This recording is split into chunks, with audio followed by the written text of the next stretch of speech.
नमस्कार दोस्तों।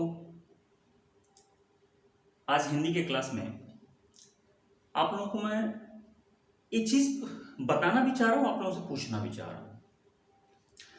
आपके सामने मैंने दो शब्द लिखे हुए हैं, मेढक और बूढ़ा।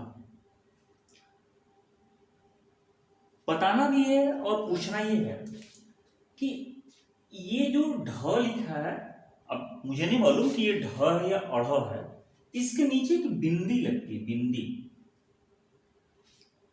तो क्या इसके नीचे बिंदी लगे या ना लगे, और लगे तो फिर क्यों, और नहीं लगे तो क्यों। आज की क्लास की शुरुआत यहीं से होती है कि इसके नीचे बिंदी लगेगी कि नहीं लगेगी। तो बात ये नहीं है, हो सकता है आप जानते हो कि इनके नीचे बिंदी लगेगी कि नहीं लगेगी। जैसे अगर मान लीजिए इसके नीचे अगर आप कहते हैं लगेगी तो मैं लगा दिया, इसके नीचे आप कहते हैं लगेगी तो लगा दिया मैं। लेकिन सवाल ये नहीं है कि इसमें लगेगी नहीं लगेगी, सवाल ये है कि लगेगी तो फिर क्यों लगेगी, और नहीं लगेगी तो क्यों लगेगी, क्यों नहीं लगेगी। ठीक है, तो आज का वीडियो इसी पे होने वाला है, तो मेरे साथ बने रहिएगा पूरे वीडियो तक। और बहुत आसानी से, बहुत आसान भाषा में आप समझ जाएंगे कि जो बिंदी लगती है, जिसे हिंदी में हम लोग उच्छिष्ट कहते हैं, द्विगुण कहते हैं या ताड़नजात कहते हैं, इनका प्रयोग कहाँ होता है, कब होता है, कब ये बिंदी लग जाती है और कब नहीं लगती है। ठीक है, तो चलिए वीडियो को शुरू किया जाता है और देखा जाए लगेगी कि नहीं लगेगी। इसका फैसला मैं आप लोगों पे छोड़ता हूँ, वीडियो के अंत में क्लियर कर दीजिएगा कि लगेगी कि नहीं लगेगी। ठीक है, तो देखिए इसके कुछ नियम है, रूल है। 5 तरीके हैं, 5 ऐसे तरीके हैं जहां पर बिंदी नहीं लगेगी। 5 तरीके ऐसे हैं जहां पर बिंदी नहीं लगेगी, और उन 5 तरीकों को छोड़कर बाकी जितने शब्द आ सकते हैं वहां बिंदी नीचे लगेगी। यानी कि ये जो मैं 5 तरीके बताने जा रहा हूं, इसमें द्विगुण या उच्छिष्ट या ताड़नजात व्यंजन का प्रयोग नहीं किया जाता है। तो कौन कौन से ऐसे तरीके हैं जहां द्विगुण या ताड़नजात या उच्छिष्ट व्यंजन का प्रयोग नहीं किया जाता है। आप में से हो सकता है कुछ लोग अगर ना जाने तो मैं बता दूं कि देखिए, एक होता है हिंदी का ड और एक होता है हिंदी का ढ, ये होता है। अगर इसी के नीचे ये हम बिंदी ऐसे लगा दें, ऐसे लगा दें, तो फिर ये हो जाता है अड़ा और अढ़ा हो जाता है, अड़ा और अढ़ा हो जाता है। तो जब ये अड़ा और अढ़ा हो जाता है तो इसे हम लोग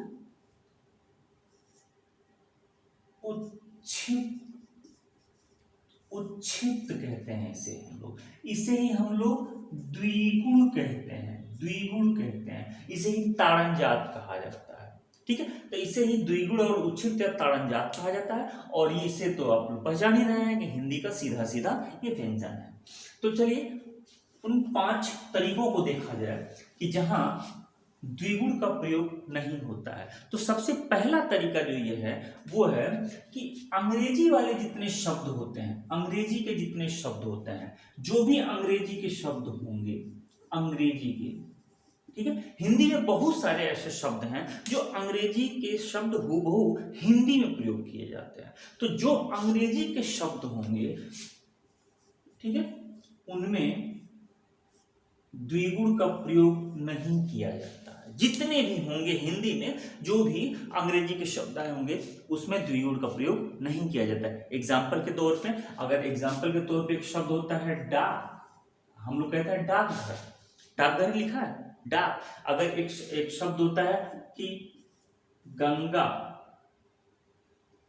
गंगा नदी और ब्रह्मपुत्र नदी मिलकर दुनिया का सबसे बड़ा डेल्टा बनाती है, तो शब्द क्या आया, डेल्टा आया शब्द। एक शब्द इंग्लिश का है जो हिंदी में ही प्रयोग किया जाता है, डिजाइन।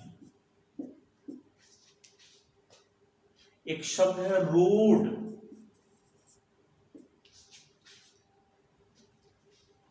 ऐसे बहुत सारे शब्द आपको मिल जाएंगे, आप लोग ढूंढिएगा। डिमांड एक शब्द है, उसमें भी ड अड़ा कंफ्यूजन है ना, इसमें हम लगाएं कि ना लगाएं। तो बस इतना आप जान जाइए कि अगर ये शब्द इंग्लिश से आया हुआ है तो इसके नीचे यहां पर बिंदी नहीं लगेगी। क्लियर हो गई बात? अगर ये शब्द इंग्लिश के हैं और हिंदी में आए हुए हैं, इसके नीचे कोई बिंदी नहीं लगेगी। मतलब यह है कि यह उच्छिप्त नहीं होगा, यह हिंदी का व्यंजन होगा, यह उच्छिप्त नहीं होगा, यह द्विगुण व्यंजन नहीं है, यह ताड़नजात व्यंजन नहीं है। क्लियर हो गई बात? दूसरा रूल क्या कहता है? दूसरा रूल ये कहता है कि द्वित्व वाले व्यंजन, द्वित्व व्यंजन उसे कहते हैं, जैसे मान लिया लिखा हो कुत्ता, मान लिखा हो कुत्ता, कुत्ता लिखा हो कुत्ता, कुत्ता, तो ये तो दो बार आता है ना, तो दो बार आता है। तो किसी भी शब्द में अगर व्यंजन रिपीट कर जाए तो इस शब्द को द्वित्व व्यंजन कहा जाता है। ठीक, तो ये द्वित्व व्यंजन वाले शब्द, इस पूरे शब्द को क्या कहा जाता है कि द्वित्व व्यंजन वाले शब्द, यानी कि द्वित्व शब्द भी आप कह सकते हैं। तो जितने भी द्वित्व शब्द बनेंगे और उसमें अगर ड ड़ ढ का मसला है तो आप कह दीजिएगा कि वहां पर उच्छिप्त व्यंजन नहीं होगा। जैसे जितने भी द्वित्व वाले होंगे, द्वित्व वाले शब्द, द्वित्व वाले शब्द, द्वित्व वाले शब्द, जितने भी द्वित्व वाले शब्द हैं। अब द्वित्व वाले शब्द कौन कौन से हो सकते हैं? एक शब्द आता है अड्डा, क्या आता है? अड्डा। एक शब्द आता है अड्डा, हड्डा एक शब्द बन जाता है, हड्डा। वो पीला पीला वो कीड़ा होता है ना, काट लेता है उसे, हड्डा कहता है, हड्डा। अलग अलग क्षेत्र भाषा में अलग अलग नामों से जाना जाता है। अड्डा हो गया, हड्डा हो गया, गड्डी हो सकता है ना, गड्डी, गड्डी, गड्डी हो सकता है, गड्डी हो सकता है, गुड्डी हो सकता है, कबड्डी हो सकता है। तो देखिए ये दो दो शब्द, दो दो व्यंजन आ रहा है द्वित्व वाला। तो अगर ऐसा कहीं आए तो फिर ये द्विगुण नहीं होगा, यानी कि इसके नीचे बिंदी नहीं लगेगी। तो पहला क्या था? अंग्रेजी वाले शब्द जितने आते हैं, अगर उसमें ड और ढ़ का कंफ्यूजन है आपको कि उसमें लगेगा कि नहीं लगेगा, तो सीधी सीधी बात नहीं लगेगा। दूसरा द्वित्व वाले शब्द, द्वित्व वाले शब्द अगर इस तरीके से द्वित्व व्यंजन के रूप में आते हैं तो यहां पर भी नहीं लगेगा। ठीक है। तीसरा नियम, तीसरा क्या कहता है? उपसर्ग वाले, यानी कि ऐसा शब्द जिसमें उपसर्ग लगा हो। उपसर्ग समझते हैं? उपसर्ग का मतलब होता है किसी भी शब्द के आगे कुछ नया शब्द जोड़कर बना दिया जाए। जैसे लिखा हो नयन, तो नयन के आगे आप लगा दीजिए उप, तो हो जाता है उपनयन। तो आगे एक नया शब्द जुड़ करके उस शब्द में विशेषता ला देता है, तो इस शब्द को कहते हैं उपसर्ग। तो ये जो आगे लग रहा है ना, इसे कहते हैं उपसर्ग कहते हैं। ठीक है, इसे उपसर्ग कहा जाता है। तो उपसर्ग जब इसे कहा जाता है तो मैं क्या कह रहा हूं कि जितने भी उपसर्ग वाले शब्द होते हैं, ठीक है, जितने भी उपसर्ग वाले शब्द होते हैं उसमें अगर अड़ ढ अड़ का कोई मसला हो तो आप कह दीजिएगा कि यहां पर भी द्विगुण नहीं होगा। अब उपसर्ग वाले शब्द कौन कौन से होंगे? जैसे मान लिया उपसर्ग वाले शब्द बेढंग, बेढंग लिख दिया, बेढंग हो गया। अब एक और शब्द हो सकता है उड्डयन, हालांकि इसमें तो ये भी रूल काम कर जाता है, उड्डयन, इसमें उपसर्ग है, ध्यान दीजिएगा। हिंदी का नियम है उत उत धन डयन, ऐसे होता है। तो हिंदी का नियम है कि तो जो है वो ड में बदल जाता है, तो उड्डयन हो जाता है। ठीक है, तो ये तो दो बार ड आ गया तो इसमें भी काम कर जाएगा, लेकिन जानिए इसमें उपसर्ग लगा हुआ है। नीडर, एक और शब्द आता है नीडर, नीडर, डर शब्द है, डर के आगे क्या लग गया? नी लग गया है, तो पूरा शब्द क्या बन गया है? नीडर बन गया है, यानी कि डर में आगे नी उपसर्ग लगा हुआ है। तो ये भी इस तरीके देखिए, ढ ड, ये भी ड। तो जिस भी शब्द के आगे उपसर्ग लगा हो तो उसमें भी द्विगुण नहीं होगा। क्लियर हो गई बात? समझ में आ रही कि नहीं आ रही? पहला देखिए, अंग्रेजी वाले शब्दों में द्विगुण नहीं लगता है, ये द्विगुण का व्यंजन ही नहीं है, द्विगुण इसमें प्रयोग ही नहीं होता है। द्वित्व वाले शब्दों में द्विगुण का प्रयोग नहीं होता है। जिसके आगे उपसर्ग लगा हो ऐसे शब्दों में द्विगुण का प्रयोग नहीं होता है। एक और चौथा, अब चौथा क्या कह रहा है? चौथा नियम में कहता है कि अगर ड और ढ के तुरंत बाद या तुरंत पहले, ड और ढ के तुरंत बाद या तुरंत पहले अगर अनुस्वार आ जाए, अगर अनुस्वार आ जाए, जैसे अनुस्वार का मतलब होता है ऊपर जो बिंदी लगी रहती है, ऊपर, जैसे अभी यहां पे देखिए ये लगा ना ऊपर बिंदी, इसके ऊपर बिंदी लगा है, इसे अनुस्वार कहते हैं। ठीक, तो कह रहा है कि इसके जस्ट पहले या इसके जस्ट बाद अगर अनुस्वार हो तो वहां भी द्विगुण का प्रयोग नहीं होता। जैसे मैं शब्द लिख रहा हूं घमंड, घमंड, मैं शब्द क्या लिखा? घमंड। तो ये जो मौ के ऊपर अनुस्वार है, अगर वो नीचे उतरेगा तो कहां लगेगा? मौ और ड के बीच में लगेगा, लगेगा कि नहीं लगेगा? तो ड के जस्ट पहले हुआ, तो कह रहा है कि ड के जस्ट पहले या जस्ट बाद अगर अनुस्वार आए तो इसमें भी कोई लफड़ा नहीं है। आप कह दीजिएगा कि यहां पर भी द्विगुण का प्रयोग नहीं होगा, यानी कि उच्छिष्ट का प्रयोग नहीं होगा। ठीक है, बात समझ में आ गई? बेढंग। अगर हम लिखें एक शब्द अंडमान, अंडमान एक शब्द है, अंडमान, ठीक है, अंडमान, ठीक है ना? तो देखिए ड के जस्ट पहले आ गया, तो यहां पर भी ऐसा कोई लफड़ा नहीं है। आडंबर लिख दीजिए, आडंबर, आडंबर, ठीक है, आडंबर लिख दीजिए।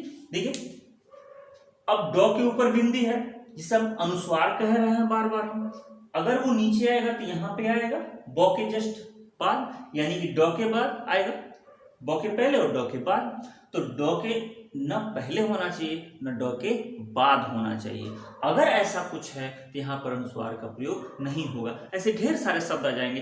अंडा शब्द आ सकता है, पिंडारी शब्द आ सकता है, खंडित शब्द आ सकता है, झंडा शब्द आ सकता है, झंडा आ जाएगा, देखिए झंडा आ जाएगा। ठीक, यहां पर नीचे उच्छिष्ट का प्रयोग नहीं। 4 रूल मैंने आपको बता दिया। यहां पर द्विगुण का प्रयोग नहीं होता है, ऐसे ऐसे जगहों पर द्विगुण का प्रयोग नहीं होता, उच्छिष्ट का प्रयोग नहीं होता है। 5वां रूल बचा हुआ है। 5वां रूल क्या कह रहा है कि ऐसे जितने शब्द, 5वां रूल कह रहा है ऐसे जितने भी शब्द हैं अगर उनकी शुरुआत ही इन्हीं शब्द, इन्हीं व्यंजन से हो रही है, ऐसे जितने भी शब्द हैं जिनकी शुरुआत ही ड और ह से हो रही है, ठीक, तो वहां भी द्विगुण का प्रयोग नहीं होगा। ठीक, कोई भी शब्द ले लीजिए, ले लीजिए ढोलक, शब्द क्या है? ढोलक, शुरुआत ही इसी से हो जाए।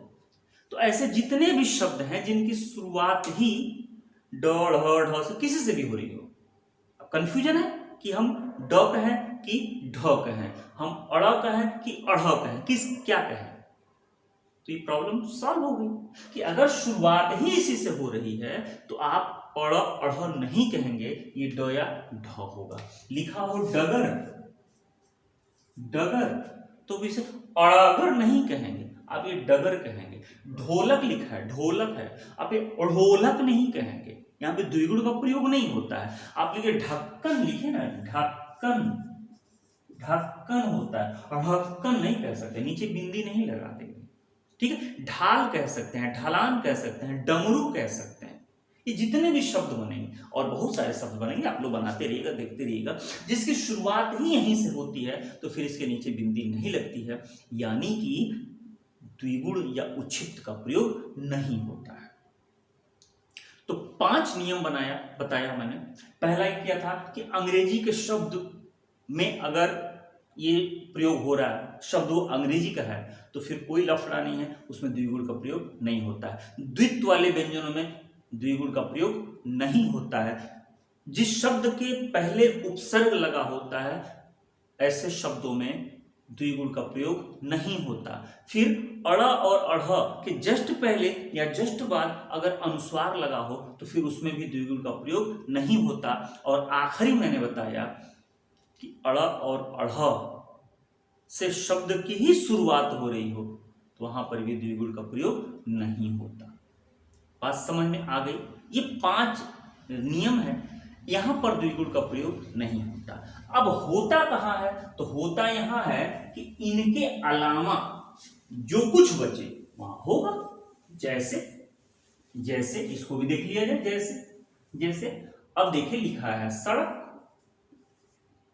जैसे लिखा है सड़क। अब सड़क देखिए 5 नियम में से क्या ये अंग्रेजी का है? नहीं है। क्या इसमें द्वित्व का प्रयोग हुआ है? नहीं हुआ है। क्या अड़ से शुरुआत हुई है? नहीं हुई है। क्या इसमें इस शब्द के आगे कोई दूसरा शब्द उपसर्ग बना हुआ है? नहीं बना हुआ है। क्या इसमें किसी भी तरीके का अनुस्वार लगा हुआ है? नहीं लगा हुआ है। तो जब उस 5 नियम पर ये नहीं है, इसका मतलब इसमें लगेगा। अगर उस 5 नियम के में ये कहीं फिट नहीं बैठता है, इसका मतलब है कि इसमें लगेगा, इसमें ये लगेगा। अब बताइए, शुरुआत में किया था मेढक और बूढ़ा से, मेढक और बूढ़ा से, यही शुरुआत किया था। अब बताइए इसमें लगेगा कि नहीं लगेगा? ये देखिए लिखा था मेढक, मेढक लिखा था। अब में होता है, मो पर ऊपर बिंदी होती है, ठीक। अब देखिए मॉप के ऊपर बिंदी यानी कि अनुस्वार आ गया। तो जब ये अनुस्वार आ गया तो ये ढ के पहले यहां पर अनुस्वार आ गया, तो फिर यहां पे क्या होगा? नहीं लगेगा। ये रूल में आ गया। ढ के जस्ट पहले अनुस्वार आ गया यानी कि रूल में आ गया। तो जब उस 5 के रूल में आ गया तो इसके नीचे नहीं लगेगा। तो ये मेढक ऐसे लिखा जाता है। लेकिन ये बूढ़ा, ये न अंग्रेजी से आया हुआ है, न इसके आगे उपसर्ग लगा हुआ है, न द्वित्व में है, न अढ़ से शुरुआत हो रही है, यानी वो उन 5 के रूल में ये नहीं था। तो जब नहीं था तो इसके नीचे ये बिंदी लगेगी, ठीक है। एक शब्द लिखे ओढ़नी। अब आप बताइए इसके नीचे लगेगा कि नहीं लगेगा? लिखा हो दाढ़ी, ठीक, लिखा हो दाढ़ी, लिखा हो